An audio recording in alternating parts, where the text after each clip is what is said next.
ఆంధ్రప్రదేశ్ ముఖ్యమంత్రి చంద్రబాబు నాయుడు తన రాజకీయ జీవితంలో ఇప్పుడు కీలక మలుపులో ఉన్నారు. కుమారుడు నారా లోకేష్ ను పాలిటిక్స్ లో సెటిల్ చేయడంతో పాటు మరో 2 దశాబ్దాల పాటు టీడీపీని తిరుగులేని శక్తిగా నిలబెట్టేందుకు ఆయన ప్రయత్నిస్తున్నారు.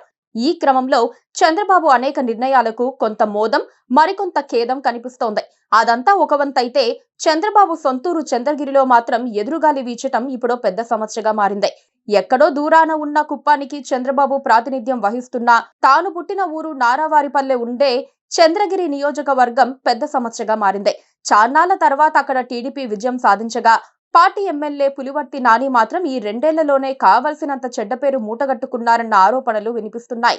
ఎమ్మెల్యేకు సమీప బంధువైన నియోజకవర్గం బీజేపీ ఇన్ఛార్జ్ పురుషోత్తం నాయుడు స్వయంగా ఎమ్మెల్యే పులివర్తి నానిపై ఆరోపణలు సంధిస్తున్నారంటే పరిస్థితి ఎంత చేజారిపోయిందో అర్థం చేసుకోవచ్చు.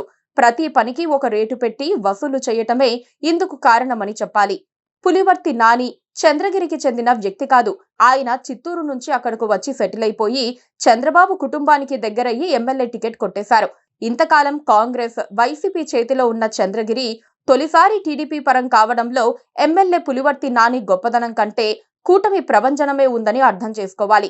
నాని ఎమ్మెల్యే అయినప్పటి నుంచి ఆయన సతీమణి సుధారాణి, కుమారుడు వినీల్ అనధికారిక ఎమ్మెల్యేలుగా కొనసాగుతూ దోపిడీకి దిగుతున్నారు. వాళ్ళంతా భూ బకాసురులుగా మారారన్న ఆరోపణలు వెల్లువెత్తుతున్నాయి. వాళ్ళ అవినీతి ఎంత రేంజ్కు వెళ్ళిందంటే కూటమి పక్షాలైన బీజేపీ, జనసేన కూడా ఇప్పుడు టీడీపీపై దుమ్మెత్తిపోస్తున్నాయి.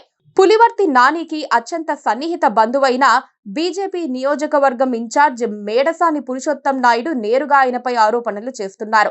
తన పనులు కావడానికి 29 లక్షల రూపాయలు లంచమిచ్చుకోవాల్సి వచ్చిందని పురుషోత్తం నాయుడు ఆరోపణలు సంధిస్తున్నారు. పులివర్తి నాని తనకు బంధువని చెప్పుకోవడానికే సిగ్గేస్తుందని ఆయన ఒక స్టేట్మెంట్ ఇచ్చేశారు. పైగా అది చంద్రగిరి ఎమ్మెల్యే అరాచకాలకు, భూదందాలకు నిదర్శనమని కూడా విమర్శలొస్తున్నాయి.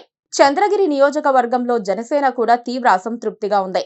టీడీపీ వాళ్ళ దందాలు పెచ్చుమీరిపోతున్నారని వాళ్ళు ఆరోపణలు సంధిస్తున్నారు. ఈ క్రమంలో మొత్తం వ్యవహారం మంత్రి నారా లోకేష్ కు చేరిందని చెబుతున్నారు. ఆయన ఇప్పుడు నియోజకవర్గం ఇన్ఛార్జిని మార్చే ఉద్దేశంలో ఉన్నట్లుగా వార్తలొస్తున్నాయి. ఒక యువ నాయకుడికి ఇప్పుడే పగ్గాలు అప్పగిస్తే వచ్చే ఎన్నికల నాటికి పార్టీకున్న బ్యాడ్ నేమ్ పోయి విజయావకాశాలు పెరుగుతాయని లోకేష్ ఆలోచిస్తున్నారు. ఈ క్రమంలో 2 పేర్లు పరిశీలనలో ఉన్నాయని, త్వరలో ఒకరిని ఇన్ఛార్జిగా నియమిస్తారని చెబుతున్నారు. దాంతో పులివర్తి నాని అరాచకాలకు కౌంట్ డౌన్ ప్రారంభమైందని చంద్రగిరి టీడీపీ క్యాడర్ సంబరపడిపోతోంది.